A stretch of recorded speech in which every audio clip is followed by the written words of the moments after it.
Yun na, sa mapagpalang araw mga kamaster. Ayan, papakita ko sa inyo yung mga talim dito ng mga Chinese kangkong ngayon mga kamaster. Malaki na ng mga Chinese kangkong. Ayan na. Ayan, matataas na. Ganda sa dulo. 3 layer pala ito mga kamaster. Nasa 300 puno yan. Ayan. 2, 4, 6, 8, 10, 12, 14, 16, 18, 20. Nasa 35 pala kada isang puno. Tapos punong-puno ng ilang puno ito? 6 na puno, merong 7, may 8. Yan, laki na. Laki na ng mga kamaster. And happy farming mga kamaster. Nakakatuwa. Yan.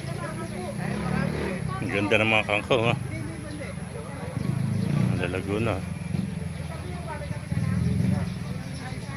Ito naman yung kanilang sili mga kamasa. May sili rin silang tanim dito. Ayan. Ayan, sili oh. Pero yung okra nila mga kamasa rin. Ayan yung okra. 2 layer pala ginawa nila sa okra. Ayan.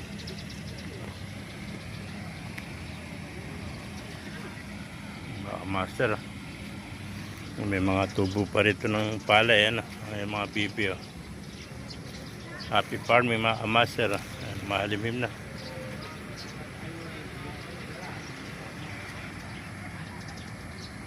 Napakasarap dito maghalaman mga master. Ang luwag ng pwesto mga master.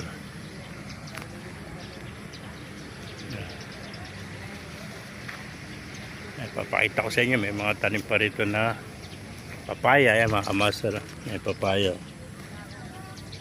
May kamote rin pala rito. May papaya, bawat gilid nila papaya. Bawat sulok ng plastan. Yung plastan ito yung pinakalawa na kinukuha na ng source ng pandiligam. Ayan, lalagyan niya na hito yan mga kamaster. Ayan, may mga kamote na rin silang tanim mga kamaster. Kamote, papaya, napakaganda rito.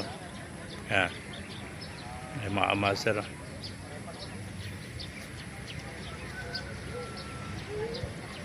Tapos may kubo-kubuhan dito.